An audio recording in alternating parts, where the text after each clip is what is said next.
శ్రీ మహాగణాధిపతయ నమః.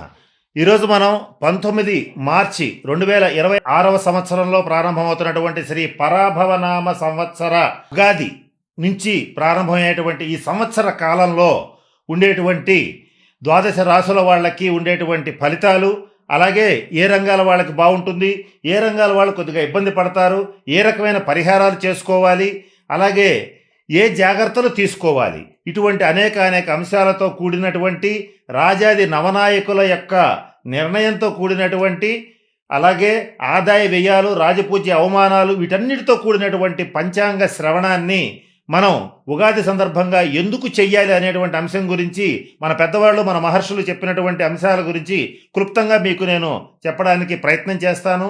మొట్టమొదట మన మహర్షులు జ్యోతిషాస్త్ర రీత్యా చెప్పినటువంటి అంశం ఏంటంటే సర్వం కాలాధీనం, కాలం దైవాధీనం. అటువంటి ఈ కాలపురుషుడి స్వరూపాలైనటువంటి నవగ్రహాలు, నక్షత్ర దేవతలు, నక్షత్రానికి ఉండేటువంటి అధిదేవతలు, వీళ్ళందరినీ స్మరించుకోవడం వల్ల, తద్వారా మనకి ఈ సంవత్సరం జరిగేటువంటి మంచి చెడుల గురించి తెలుసుకోవడం వల్ల, ఈ చెడు ఏదైతే ఉంటుందో వీళ్ళందరినీ స్మరించడం వల్ల, ఆ చెడుని వినడం వల్ల కూడా దాని యొక్క ప్రభావం, ఇంటెన్సిటీ, తీవ్రత బాగా తగ్గిపోతుందనేటువంటి అంశాన్ని మన పెద్దవాళ్ళు మనకి తెలియజేయడం జరిగింది. కనుక ఈ రాశి ఫలాలు కానీ, ఈ రాశి ఫలాలతో కూడినటువంటి ఈ పంచాంగ శ్రవణాన్ని కానీ ఉగాది సందర్భంగా మనం అందరం చేసుకోవాలి. దీనితో పాటుగా ఒక 2 ఉదాహరణలు మీకు నేను చెప్పడానికి ప్రయత్నం చేస్తాను. మహాభారత యుద్ధ సమయంలో కర్ణుడు ప్రయోగించినటువంటి నాగాస్త్రం ఏదైతే ఉంటుందో అది అర్జునుడి తలకి గురిపెట్టి వదులుతాడు. వదిలినప్పుడు కాలస్వరూపుడైనటువంటి శ్రీకృష్ణుడు, ఆయన మొత్తం కాలం అంతా ఆయన అధీనంలో ఉంటుంది కనుక తన బొటన వేలుతో రథాన్ని కిందకి తొక్కుతాడు. తొక్కినప్పుడు ఆ నాగాస్త్రం ఏదైతే ఉంటుందో అర్జునుడి తలని కాకుండా కిరీటాన్ని తీసుకుని కొట్టేసి వెళ్ళిపోతుంది. ఒకవేళ ఆ కాలస్వరూపుడైనటువంటి శ్రీకృష్ణుడికి అది తెలియకపోతే అర్జునుడు ఆ రోజుతోనే మరణించి ఉండేవాడు, మహాభారతంలో ఏమీ ఉండేది కాదు. కనుక అటువంటి పరిస్థితులు వచ్చినప్పుడు కొంచెం తల వంచాలి. ఆ వంచటం ఎలా వంచాలి, ఏ సందర్భంలో వంచాలి, ఎక్కడ నెగ్గాలి, ఎక్కడ తగ్గాలి, ఇటువంటి అనేక అంశాలని మన మహర్షులు మనకి పూర్తిగా తెలియచేశారు. దాన్నే పెద్దవాళ్ళు ఒక ముక్కలో చెప్పాలంటే ఏమంటారంటే తలతో పోయేది తలపాగాతో పోయింది అని వాడుక భాషలో చెప్పడం జరుగుతుంది. కనుక ఇది ఒక ఉదాహరణ. రెండో ఉదాహరణ ఏంటంటే ఒక వ్యక్తి సముద్రం దగ్గర ఉన్నాడు అనుకోండి, తనకంటే ఎంతో ఎత్తైన కొన్ని మీటర్ల ఎత్తులో ఉన్నటువంటి అలలు తన మీదకు వచ్చినప్పుడు కొంచెం వంగడం కానీ, కొంచెం కూర్చోవడం కానీ, లేదా అక్కడి నుంచి పారిపోవడం కానీ చేసేటట్లయితే బ్రతికిపోతాడు. అలా కాకపోతే తనకంటే గొప్పవాడు ఎవడూ లేడని విర్రవేగి ముందుకెళ్ళేటట్టయితే కాలగర్భంలో కలిసిపోతాడు. కనుక ఎక్కడైనా సరే తలంచాల్సి వచ్చినప్పుడు, తగ్గాల్సి వచ్చినప్పుడు ఎక్కడ తగ్గాలని తెలుసుకోవాలంటే పంచాంగంలో చెప్పినటువంటి గ్రహగతుల రీత్యా తెలుసుకోవడం చాలా అవసరం. ఈ 2 కారణాల రీత్యా మనం ఈ ద్వాదశ రాశుల ఫలితాలని తెలుసుకుంటాం. అలాగే ఈ చెడుని మంచిని స్మరించుకోవడం వల్ల వాటి నుంచి మనం చక్కగా ఉన్నత స్థితికి వెళ్ళగలుగుతాం.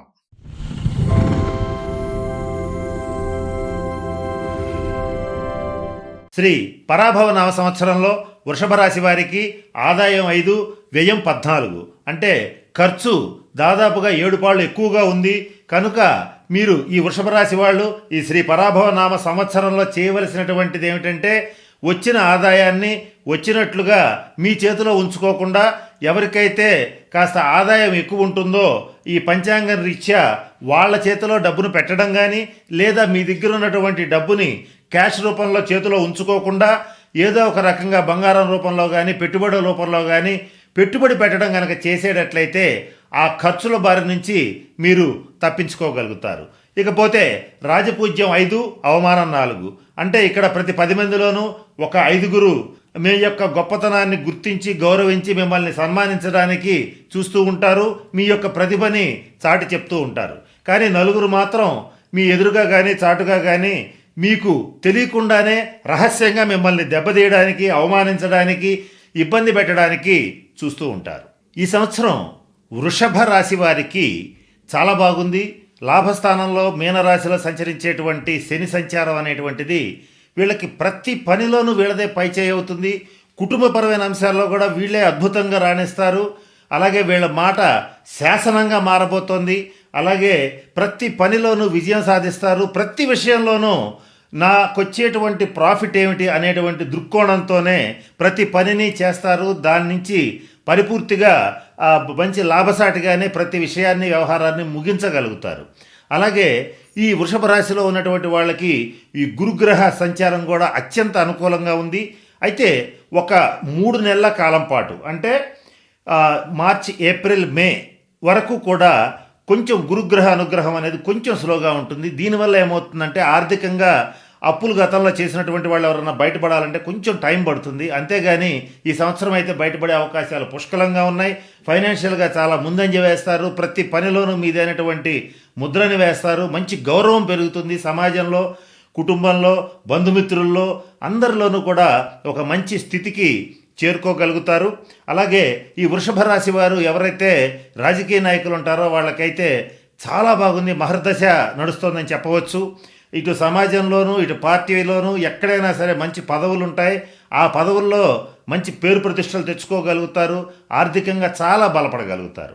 ఇక వృషభ రాశిలో ఉన్నటువంటి ఎవరైనా సరే అంటే ఏ రకమైన వృత్తి, ఉద్యోగ, వ్యాపార వ్యవహారాలు చేసేటువంటి వాళ్ళకైనా గురు, శనిల యొక్క ముఖ్యమైనటువంటి గ్రహాల యొక్క అనుగ్రహం అనేటువంటిది ఈ సంవత్సరం చాలా దివ్యంగా ఉంది.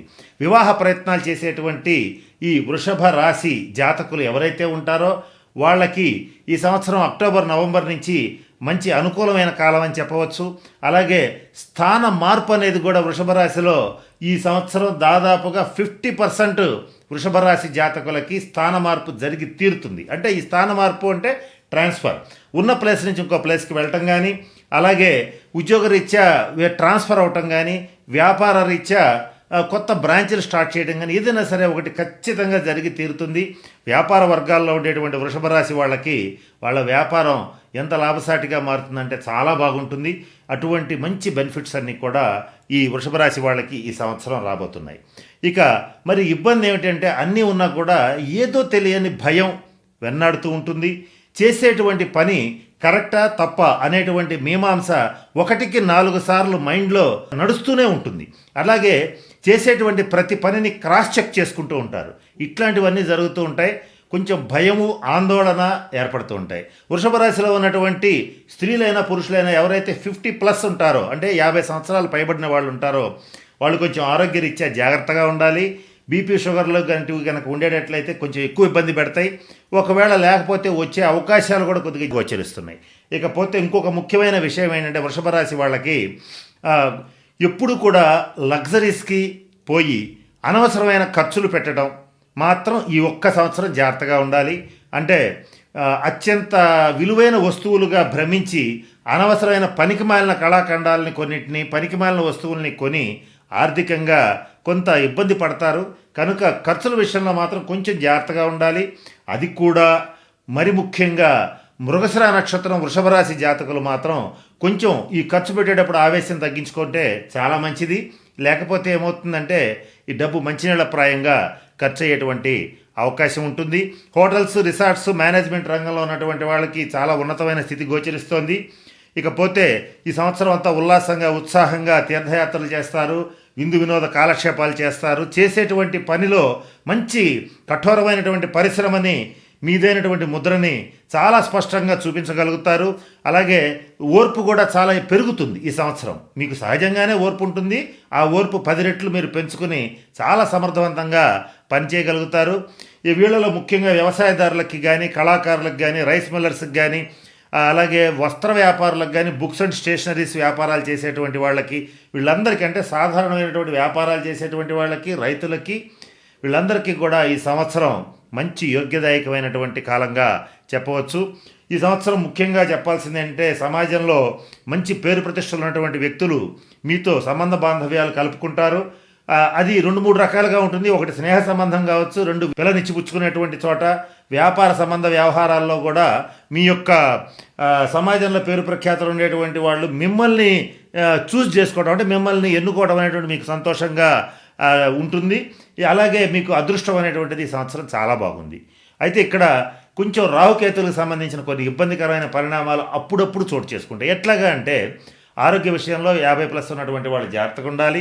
రెండవది ఏంటంటే చేసేటువంటి పనుల్లో కొంచెం అప్పుడప్పుడు బ్రేక్స్ పడుతూ ఉంటాయి. అంటే ఒక పనికి వెళ్ళినప్పుడు అది 2 పనులు చేయాల్సిన పరిస్థితి ఉంటుంది. కానీ ఓర్పుగా చేస్తారు, విజయం సాధిస్తారు. కానీ ఇట్లా ఆటంకాలు ఏర్పడుతూ ఉంటాం, కొంత ఇబ్బందికరంగా మారుతుంది. ఇక ఈ స్పెక్యులేషన్స్, లాటరీస్కి వీటికి సంబంధించి బిజినెస్లు ఎవరైనా చేసేటట్లయితే వాళ్ళకి కొంచెం అనుకూలమైన కాలమే.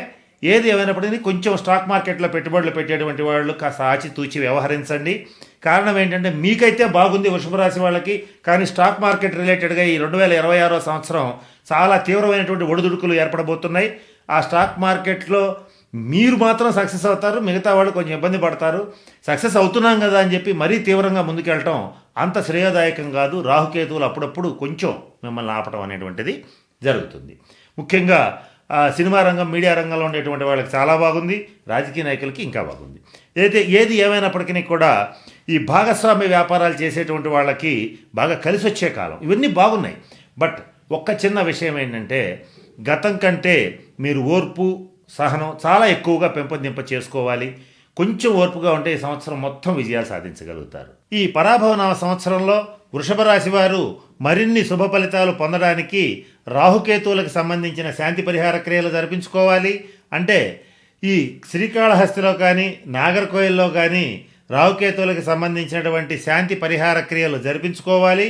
లేదంటే ముఖ్యంగా సుబ్రహ్మణ్య క్షేత్రాలైనటువంటి మోపిదేవి వంటి సుబ్రహ్మణ్య క్షేత్రాలను సందర్శించి రాహుకేతువులకు తగిన శాంతి పరిహార క్రియలు జరిపించుకోవాలి. లేదా మంగళవారం నాడు అలాగే శనివారం నాడు పుట్టలో పాలు పోయటం కానీ, సర్పదేవతారాధన చేయటం కానీ, అలాగే ఏదైనా అవకాశం కనుక ఉంటే వెండితో కూడినటువంటి సర్పాంగుళీకాన్ని ధరించడం కానీ చేసేటట్లయితే ఈ సంవత్సరం అంతా కూడా ఈ రాహుకేతువుల నుంచి వచ్చేటువంటి ఆటంకాల నుండి, ఇబ్బందుల నుంచి సునాయాసంగా తప్పించుకోగలుగుతారు. ప్రతి పనిలోనూ విజయం సాధించగలుగుతారు. ఇక మరొక ముఖ్యమైనటువంటి రెమెడీ ఏంటంటే వృషభ రాశి వారికి ముఖ్యంగా ఈ సంవత్సరం స్త్రీలతో వివాదాలు పెట్టుకోవద్దు. ఎవరైనా సరే స్త్రీ మూలక వివాదాలు రాకుండా చూసుకోండి. కోర్టు కేసులు ఏమైనా ఉండేటట్లయితే కోర్టు బయటే మీరు పరిహారం చేసుకోవడానికి, అంటే కోర్టు బయటే సెటిల్మెంట్ చేసుకోవడానికి ప్రయత్నం చేయండి. వీలైనంత వరకు అనవసరమైనటువంటి ఘర్షణలకి పోవద్దు. అలాగే ఈ సంవత్సరం వృషభ రాశి వారికి చెప్పదగిన మరొక ముఖ్యమైన సూచన ఏంటంటే ప్రతి పనిలోనూ విజయం లభించేటప్పుడు మీకు తెలియని ఆటంకాలు వస్తూ ఉంటాయి. వాటి నుంచి బయటపడటానికి ప్రతి బుధవారం నాడు గణపతిని గరికతో అర్చించండి. ఇలా చేస్తే మీకు ఆర్థికంగా మంచి పరిపుష్టి లభిస్తుంది.